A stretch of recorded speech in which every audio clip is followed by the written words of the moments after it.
Queridos companheiros de jornada terrena,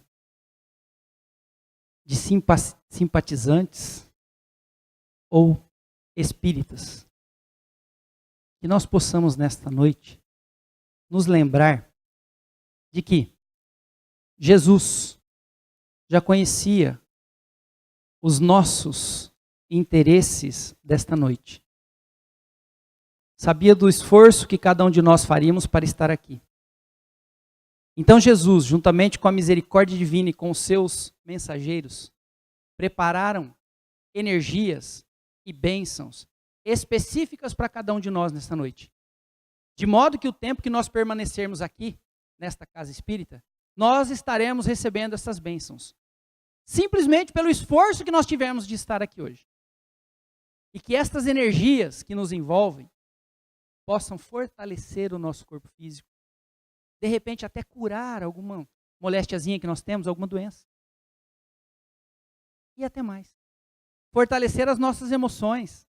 Fortalecer os nossos sentimentos. Porque às vezes a gente está tão tristinho, às vezes a gente está tão desanimado, às vezes a gente está tão caidinho, né? Mas que nesta noite as energias às quais nós estamos expostos são capazes de nos fortalecer. E que nós possamos sair daqui muito mais tranquilos, muito mais aliviados, muito mais confiantes.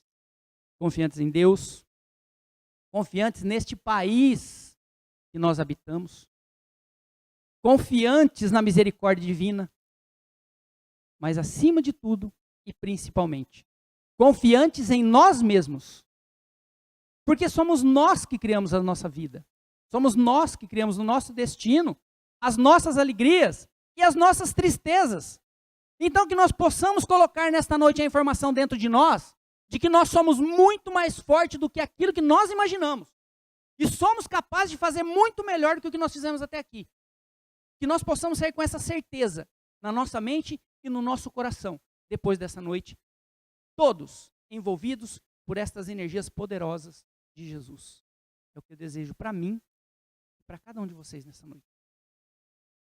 E eu costumo falar o seguinte, que quando eu venho falar num centro espírita, eu procuro pensar sempre alguma coisa que me diz respeito. Alguma coisa para eu reforçar em mim que eu tenho que fazer. Então nós vamos falar disso hoje. Então eu queria perguntar um negócio para vocês, antes da gente começar. Imaginem vocês, que vocês estão andando aqui em Rio Preto, qualquer lugar. Estão andando aqui em Rio Preto. Numa rua, no shopping, em algum lugar. Está andando por aí, no calçadão, está andando aqui pela rua, Floriano Peixoto, está andando em algum lugar, de repente você tropeça num negócio. Aí você olha para baixo, é um negócio estranho assim, você pega aquilo assim, você fala, nossa, está sujo, cheio de poeira. Aí você esfrega assim. Vocês já estão imaginando o que é? Estão imaginando? Então, né? É, a lâmpada do gênio. Aí aquele negócio começa a sair uma fumacinha lá de dentro assim, pum, sai um gênio na tua cara. Ainda bem que é um gênio. Porque se sair uma fumacinha e o gênio aparecer para você, você vai ficar feliz e vai conversar com ele, não vai? Agora se for algum espírito, aí não, aí você corre. Mas é o gênio que apareceu ali. E como na história, o gênio vira para você e fala assim, meu amo, você tem direito a... Então, mas nós estamos em tempo de crise.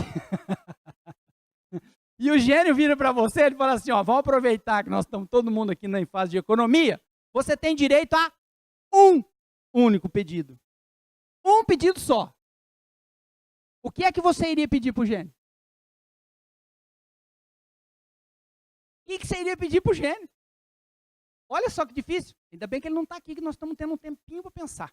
Imagina lá ele te apressando, falando assim, vai, fiquei tanto tempo preso aqui dentro, você vai ficar enrolando, fazer um pedido? É um só. Mas, se eu começar a perguntar para cada um de vocês, não vai falar assim, ah, eu queria saúde, eu ia pedir saúde para o gênio. Outro vai falar assim, não, eu queria dinheiro mesmo. Ah, eu queria que ele consertasse a minha esposa para mim. Eu gosto dela, mas ela é difícil. A outra vai falar assim, não, eu queria que consertasse o meu marido. Você não sabe o que é homem difícil. O que é isso? E aí a gente iria elencando para o gênio, né, os pedidos de cada um de nós. Só tem um detalhe. Tudo isso que a gente vai pedindo, ele vai convergir num único desejo. Um só. que quando a gente quer saúde, quando a gente quer dinheiro, quando a gente quer tranquilidade, quando a gente quer paz, quando a gente quer viver bem com os outros, a gente, entre aspas, está dizendo o seguinte: eu quero ser feliz. A gente visa tudo para que a gente possa ser feliz. Agora, se a gente se deparar com esse gênio, porque quando eu fiz a pergunta para vocês, eu tenho certeza que todo mundo pensou alguma coisa. O que eu pediria? O que eu iria pedir? Se a gente ainda vai pedir alguma coisa, é porque ainda nos falta. Na nossa cabeça ainda nos falta. E se eu perguntar assim, você é feliz? Acho que não. Então nós vamos falar disso hoje. Nós vamos falar assim, nós vamos pegar a frase assim, quero ser feliz. Porque eu quero, vocês também não querem? A gente quer ser feliz. Mas quando a gente fala que a gente quer, a gente já está informando para nós mesmos que nós não somos felizes. E por que é que nós não somos felizes? Aí eu pergunto para vocês, por que é que nós não somos felizes já? Bom, o Livro dos Espíritos e o Evangelho segundo o Espiritismo nos ajudam nessa questão. O capítulo 3 do Evangelho segundo o Espiritismo, destinação da terra, causas das misérias humanas. Então lá no capítulo 3 ele diz o seguinte, que se nós formos analisar tantas más paixões, tantos desatinos, tantas desgraças, tantos problemas que nós vemos aqui nesse mundo, nós vamos chegar à conclusão de que a humanidade é uma triste coisa. Exatamente com essa frase. A humanidade é uma triste coisa. Está lá no Evangelho. É claro que depois ele explica. Ele fala assim, isso é do ponto de vista em que a gente enxerga a humanidade. Porque a humanidade, ela não está toda sobre a Terra. Nós imaginamos que a humanidade está tudo aqui, né? E lá no Evangelho eles falam que não. E aí, sabe o que eles fazem lá? Os espíritos pegam e comparam a humanidade como uma cidade. Por exemplo, nós temos um grande centro igual Rio Preto. Nós temos em Rio Preto, centro espírita, igrejas. Para as mulheres. Mulheres, fala um lugar que existe aqui em Rio Preto.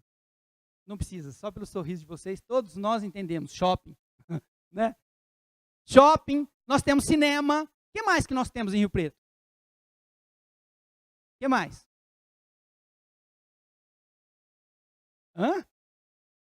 Hospital, farmácia. Nós temos hospital, nós temos farmácia. O que mais nós temos? É que agora, quando a gente fala em Rio Preto, a gente nem lembra disso, porque não está mais dentro do perímetro urbano, está longe. Mas o que mais que a gente tem aqui? Que até pouco tempo era aqui no Eldorado. Aqui, cadeia, né? Nós temos cadeia e tal. Tá. E outra. Dentro da cidade, nós temos bairros onde nós chamamos de bairros nobres e temos outros bairros mais afastados. Não é assim? Tá. Se nós pegarmos, para assim, tirar, por exemplo, pegar uma pessoa, pessoas que moram lá naqueles bairros nobres, vamos falar assim, que tem toda a infraestrutura, e comparar com uma pessoa que mora, por exemplo, eu não sei nem se vocês conhecem, mas um bairro que chama Alphaville, que não tem estrutura, que não tem água, que não tem esgoto, que não tem um monte de coisa.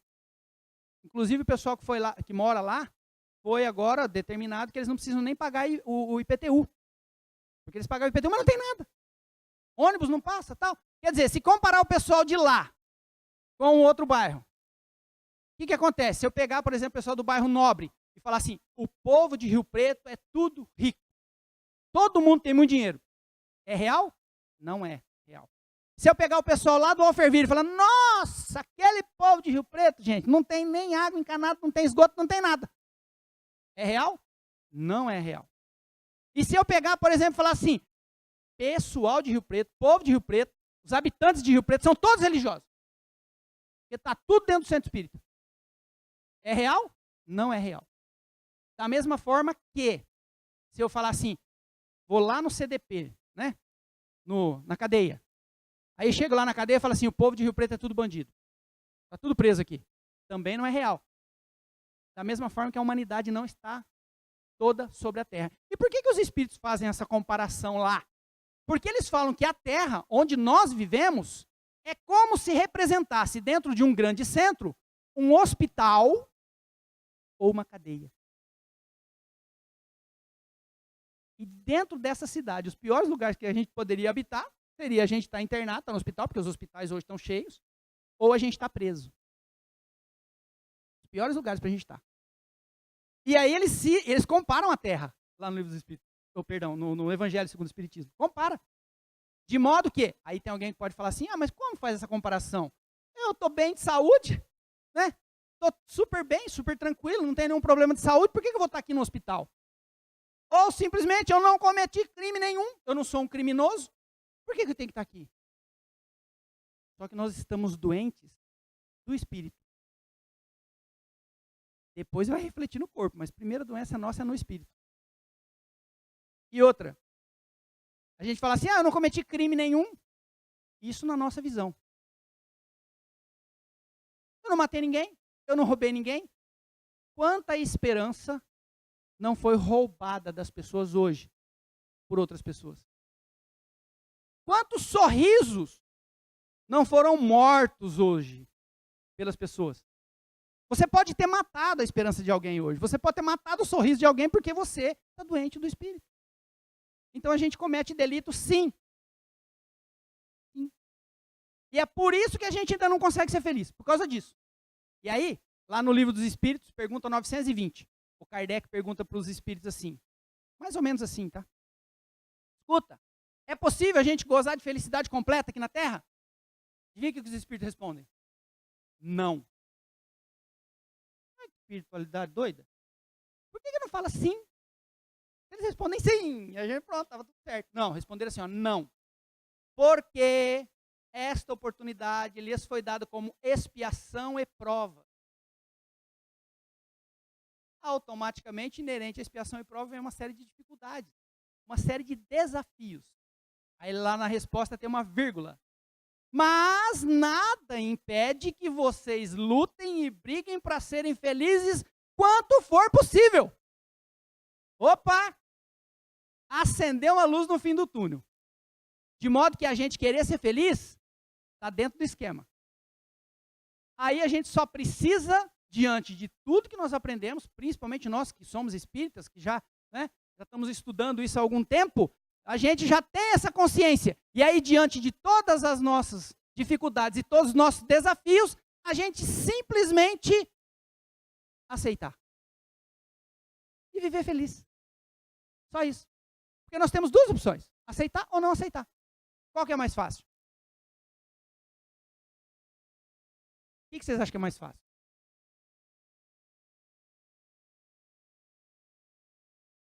Não aceitar é muito mais fácil. E é o que a gente faz, a gente quer o mais fácil, a gente não aceita. Bom, não é todo mundo. Não é a regra geral. Isso é só para as pessoas que reclamam de alguma coisa. Quando reclama, significa que não aceitou. Né? Tem alguém que não reclama nunca?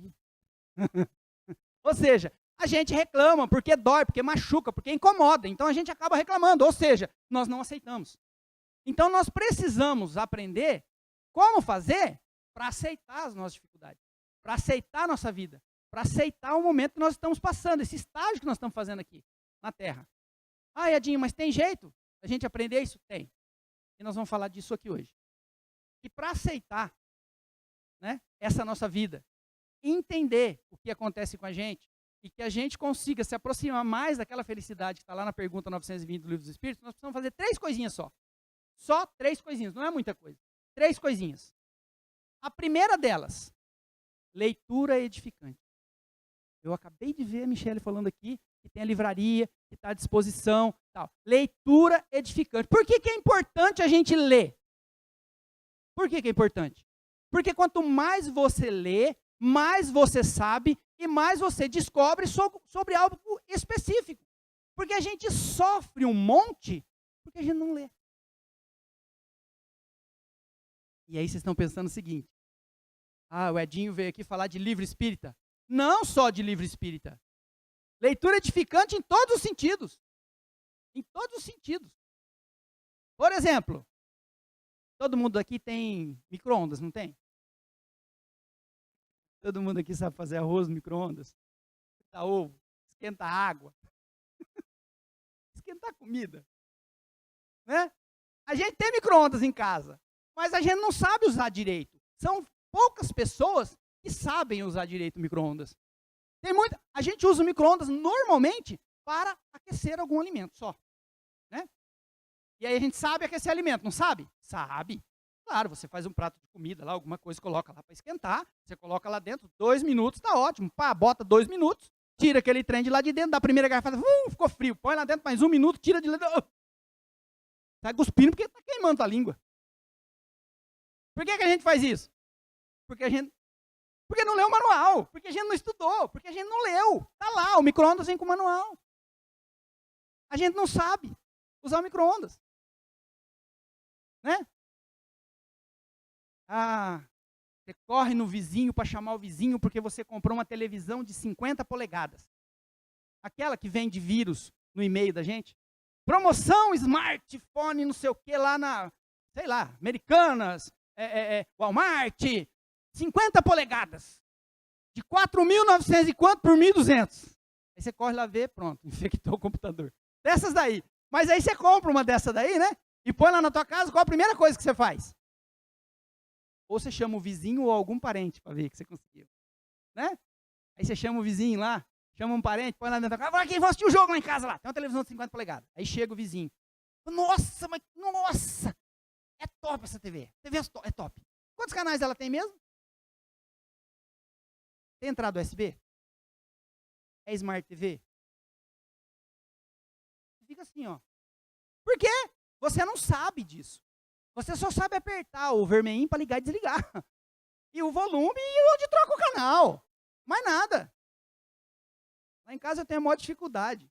Porque tem algumas coisas que eu preciso fazer também. E aí tem um monte de controle. Você não sabe nem o controle que você pega. É um controle para ligar um negócio, para ligar outro, para ligar outro. Você tem que chamar as crianças, porque eles sabem tudo. Né? Ou seja, por que a gente tem essa dificuldade? Porque a gente não lê. Não lê. Esses dias eu conversando com um amigo meu, liguei, né, que a gente precisava falar, liguei para ele, ele estava meio bravo, sabe? Aí eu peguei e falei assim, nossa, mas por que você está tão bravo assim? Ele falou, rapaz, estou bravo. Eu comprei um carro, vou lá na concessionária, vou reclamar. Eu falei, verdade? Vou reclamar. Mas por quê? Ah, porque esse carro aqui vai acabar pegando fogo aqui de manhã. Eu falei, mas por quê? Ele pegou e falou assim, você acha, rapaz, a hora que eu vou dar partida no carro, ele tá fazendo assim, ó. Fica fazendo um negócio lá, parece que tem alguma coisa enroscada lá. Aí eu peguei e perguntei para ele assim, é álcool? Vinha que ele respondeu para mim.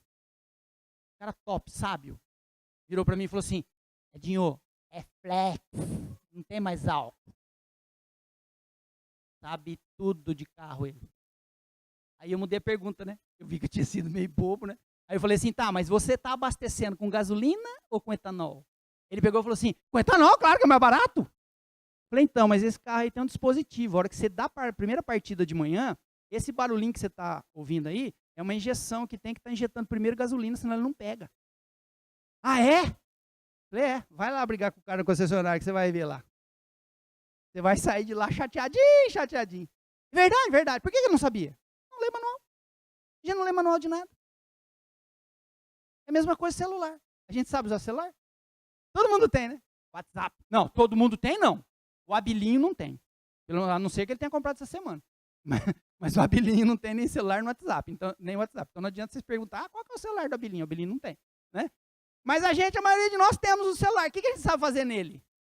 É só apertar o verdinho, o vermelhinho, para ligar, para desligar, entrar nas mensagens do WhatsApp. Aí de vez em quando aparece uma mensagem diferente lá. Aceitar ou não aceitar, ou dar ok. O que a gente faz? Pergunta para as crianças. Ô filho, apareceu um negócio aqui no meu celular escrito assim, assim, assim.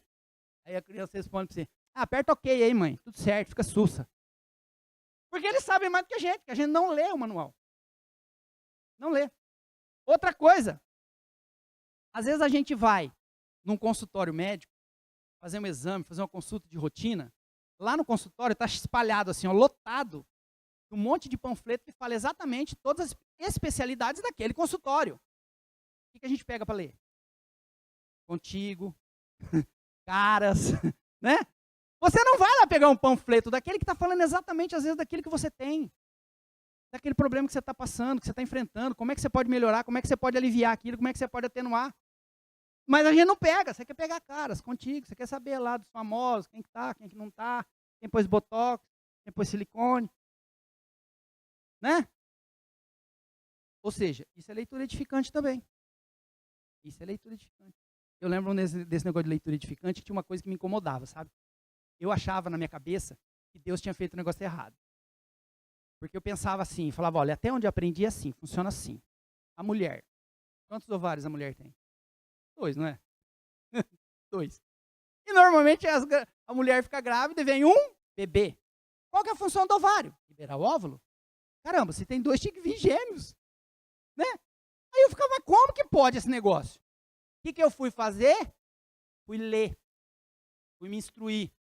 Porque me incomodava aquele negócio. Aí, lendo, eu descobri que a mulher tem 2 ovários e que são alternadas as liberações dos óvulos. Um mês o óvulo direito libera, esse óvulo direito, o ovário direito liberou o óvulo, esse ovário é responsável por gerar todo hormônio que for necessário, caso ela fique grávida. Não aconteceu isso? Beleza. Ele fica tranquilinho, no mês seguinte é o ovário esquerdo. E se ela engravidar, o outro está lá se preparando para o outro mês. Aí eu falei, não, como Deus é bom. Sabe tudo. Mas antes de eu ler, eu achava que ele tinha errado. Né? Aí quando eu li, eu descobri. E aí a minha filha cresceu. E aí um dia a gente conversando. Adivinha se eu não falei isso para ela. Ó, filha, você sabe que funciona assim, assim, assim, assim. Adivinha o que ela falou para mim? Ela falou assim, ô pai, você não é mulher, não? Ela falou assim, pai, acho que nem as mulheres não sabem disso daí. Eu falei assim, não, mas eu sei porque eu fui pesquisar, porque eu fui ler. Agora, quantas mulheres realmente não têm informações sobre o corpo delas? Quantos homens não têm informação sobre o corpo? Porque nunca ninguém falou e nunca leu. Nunca pesquisou. E aí a gente quer ser feliz. Você não sabe nem como é que funciona o teu corpo, teu organismo. E aí, tem mais um detalhe, nós convivemos com pessoas. Então, automaticamente, a gente precisa de muitas informações sobre pessoas. Mais do que isso, informações de o que nós estamos fazendo nesse mundo maluco aqui. E por que as pessoas são tão diferentes? Estas informações nós vamos encontrar nos livros espíritas, sim. Aí, Edinho, mas eu vou na palestra toda semana. Não, só a palestra não vai te suprir dessas informações. Você precisa ver o que te incomoda e ir lá buscar a resposta. É o teu marido que te incomoda? Busque resposta. É a sua esposa que incomoda? Busque resposta. Para todos. Os filhos incomodam? E como? Busque resposta. Né? Aí nós vamos lá buscar. E aí nós começamos a ficar mais instruídos, mais sabidos a respeito das coisas, entendendo melhor como é que funcionam as coisas. E aí talvez a gente consiga ter um pouco mais de tranquilidade. De modo que é importante a gente ter leitura edificante. Qualquer coisa que vai nos instruir e que vai trazer benefício para nós, ou para as pessoas que estão do nosso lado, é importante a gente buscar. Mas eu falei que eram 3 coisas, e nós falamos só da leitura edificante, tem uma outra coisa. Trabalho no bem é a segunda coisa. Trabalho no bem. Já ouviram falar de trabalho no bem, né? Sim. Então, o que é o trabalho no bem? Ah, Edinho, mas eu já sou uma pessoa muito caridosa, porque eu trabalho muito no bem. Eu trabalho tanto para ganhar dinheiro para pôr dentro da minha casa. Mas eu trabalho com amor, um tanto. Mas, ó, para pagar as contas da minha casa, você não faz ideia. Não é trabalho no bem, não. Você até pode desempenhar o seu trabalho com muito louvor, tá? Com muita paciência, com muita calma, com muita elevação. Mas isso não é caridade, não. Isso não é trabalho no bem, não. Porque quando você casou, quando você resolveu ter filhos, quando você resolveu viver aqui, você ia ter despesa. Trabalho no bem é outra coisa. Ah, mas Edinho, eu sim, a mulher fala. Eu trabalho no bem, porque eu cuido das roupas, eu cuido da casa, eu cuido da comida, eu cuido de tudo. Ah, eu trabalho muito no bem, para o meu marido e para os meus filhos. Não, isso não é trabalho no bem, não. Isso é responsabilidade que você assumiu quando você resolveu casar. Trabalho no bem é outra coisa. Trabalhar no bem é aquele tempo que você vai tirar do seu tempo, do seu dia, para dedicar para outra pessoa. Para outra pessoa que necessita de alguma coisa que você tem. Porque todos nós, todos, temos algo para doar. Todos. Então nós precisamos descobrir isso e buscarmos essa fonte de ajuda, que é trabalhar no bem. Porque Jesus já falou que se a gente não tiver caridade, não vai adiantar nada. Ele falava assim, vocês têm que fazer igual eu faço. Nós fazemos igual Jesus faz, nós somos caridosos quanto Jesus. Então essa é a segunda coisa. A terceira coisa que nós temos que fazer é um negócio chamado reforma íntima. Já ouviram falar? Já? Sabe o que é? Reforma íntima. A gente ouve muito falar de reforma íntima. Mas o que é esse negócio? O que é reforma íntima? Um dia eu quase apanhei por causa de um negócio desse. Um amigo meu estava reclamando lá, falando. E aí eu resolvi pensar alto. Sabe aquelas coisas que você pensa, que você não é para você falar. Mas você pensa, quando você viu, já falou? E aí eu virei para ele e falei, enquanto você não fizer reforma íntima, você não resolve isso nunca. Ele deu um pulo para trás e falou, o que é, rapaz? Tá me estranhando? Fazer esse negócio aí? Eu falei, por acaso ela sabe o que é reforma íntima? Ele falou, eu sei. O que é? Ele falou, aquela troca de sexo lá do HB. Não, senhor. Nós sabemos o que é reforma íntima? É simplesmente a gente providenciar uma transformação da maneira com que a gente pensa e age. Isso é reforma íntima. Agora a gente ouve falar, entende esse conceito, mas a gente traz para nós. Quando você fala para a pessoa que ela tem que fazer reforma, fala de reforma íntima, quem que ela acha que precisa fazer reforma íntima? Sempre o outro. Sempre o outro. É o marido que tem que se reformar, o marido fala que é a esposa, os dois acham que são os filhos, né? Todos acham que são o pai, é a mãe, os avós, principalmente o patrão. Olha, aquele precisa fazer reforma íntima, viu? Meu patrão precisa fazer reforma íntima. Né? O patrão acha que é o contrário, que é os empregados. O patrão que é espírita, que escuta falar isso, fala, aqueles meus empregados, precisam fazer reforma íntima.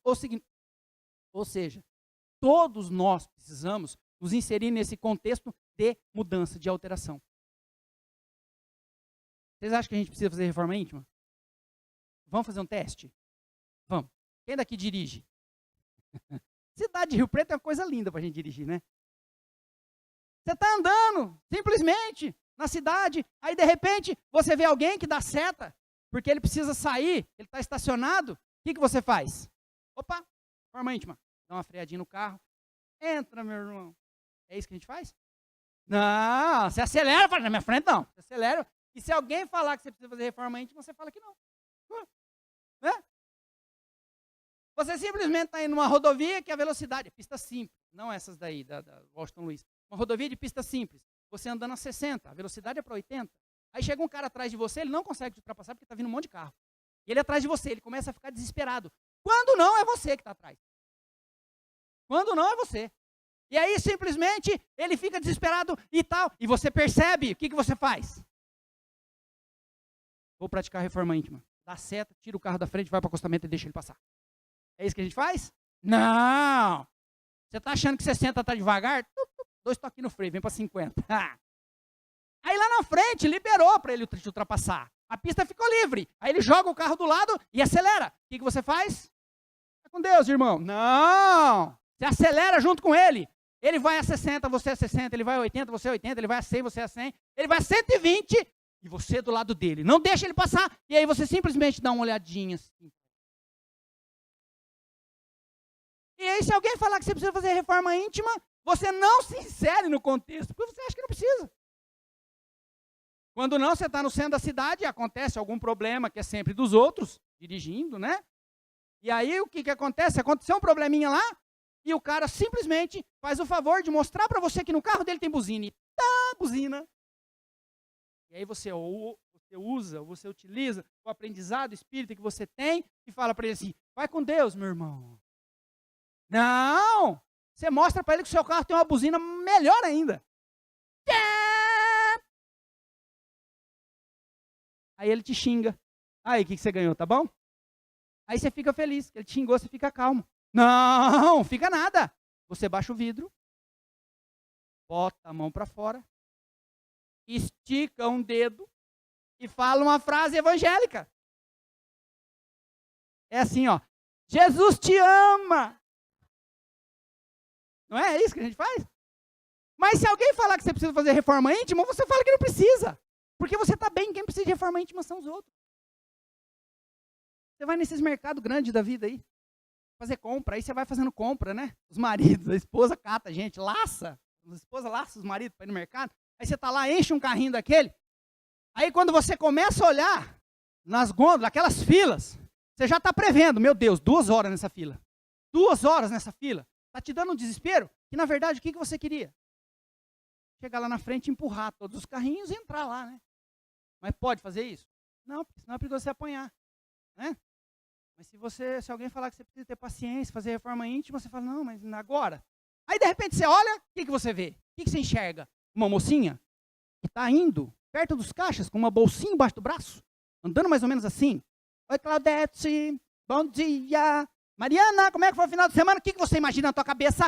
Ela vai abrir um caixa, ela vai abrir um caixa, ela vai abrir um caixa. Qual será, qual será, qual será? Você começa a acompanhar a mocinha e ela, entra no caixa. Ninguém. Aquele monte de fila. O que você pensa? É nós. Você cata o seu carrinho e você vai andando tranquilamente. Quando você olha do outro lado, o que acontece? Outro zoiudo do lado de lá também viu que a moça está abrindo caixa. O que você faz? Acelera o passo. A pessoa de lá faz o quê? Também acelera. Aí o que você faz? Corre. E entra com o carrinho na frente dela. Uma satisfação, uma alegria. Yes! Comigo é assim. Mas aí bate aquela informação de que você tem que fazer reforma íntima, aquilo te dá um pouco de remorso. Aí você fala, bom, vou consertar o que eu fiz. Você vira para a pessoa e fala assim, ai, desculpa, bem, que eu estou com pressa. Escuta, só você tem pressa, o resto do mercado pode esperar. E se alguém falar que você tem que fazer reforma íntima, você fala que não. Chupa um sorvete, joga o papel no chão, joga o palito. Por acaso vocês conhecem alguém? É possível que vocês conheçam. Eu não conheço. Nenhum fumante que pega a bituquinha de cigarro, que apaga e joga no lixo. É raro. Eles só fazem isso lá no shopping, lá no lugar público, onde não pode. Caso contrário, na rua, arremesso à distância. Vai falar pro cara que ele tem que fazer reforma íntima. Ele fala, não. Ah, chama bituquinha. Prestem atenção que eu estou falando só em coisas pequenas, coisinhas corriqueiras que a gente comete no dia a dia. Eu não vou entrar no mérito da convivência que nós temos dentro da nossa casa todo dia. Da falta que nós temos de reforma íntima, da esposa para com o marido, do marido para com a esposa, dos pais para com os filhos, a falta de educação dos filhos e de gratidão para com os pais. Eu estou só falando de coisas pequenas. Se nós somos capazes de fazer essas coisas pequenas, imagine as outras. Quanto que a gente não engana as pessoas. Quanto que a gente não fere. Quanto que a gente não ataca. O tanto que a gente não magoa. E se alguém fala que a gente precisa fazer reforma íntima, a gente acha que não. Mas, quando eu esfreguei lá a lâmpada e saiu gênio, eu queria ser feliz, porque eu queria ter saúde, eu queria ter dinheiro. Queria não, quero. Eu quero ter saúde, eu quero ter dinheiro, eu quero ter benefícios, porque eu quero ser feliz. E eu vou falar um negócio para vocês. O gênio existe. E está dentro de cada um de nós. Eu tenho o meu gênio dentro de mim. E cada um de vocês tem um gênio aí dentro. Capaz de tornar a nossa vida muito boa, muito melhor.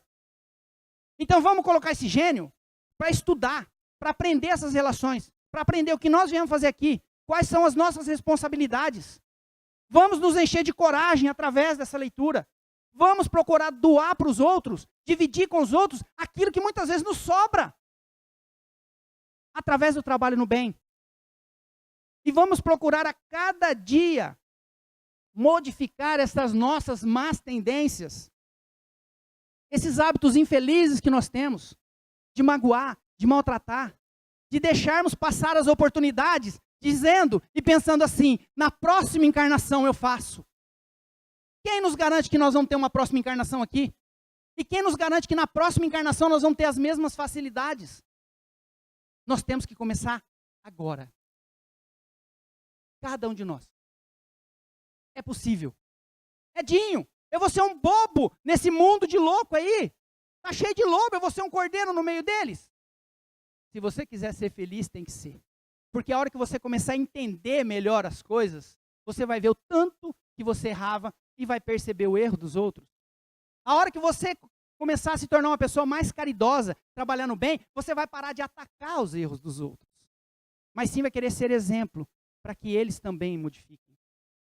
E a hora que você começar a perceber o tanto de bem, o tanto de amor que existe dentro de você, através da sua reforma íntima, para levar isso aos outros, você vai conquistar 3 coisas. Você vai ter a consciência tranquila. Porque você vai saber que você simplesmente está fazendo a sua parte. Você vai conquistar um negócio chamado paz interior. Porque você vai saber do seu esforço e vai se preocupar apenas com o que você tem que fazer. Amparando e amando os erros dos outros. E aí você vai sentir dentro de você um negócio chamado alegria de viver. E aí você vai falar assim: como eu sou abençoado. Como essa minha vida é boa. Quantos recursos a misericórdia divina colocou à minha disposição nesta minha estadia aqui nesta terra. São muitos, muitos. A começar pelo meu corpo físico perfeito. A começar pela minha consciência capaz. Pela casa onde eu moro. Pelo trabalho que eu tenho. Pelas roupas que eu visto. E pelas pessoas que estão do meu lado, que já fizeram isso e me amam incondicionalmente. Então que eu possa retribuir através do meu conhecimento e do meu esforço toda a oportunidade que eu tenho de ser feliz aqui nesta vida. Sejamos todos felizes, meus irmãos, no esforço e no trabalho com Jesus. Muito obrigado.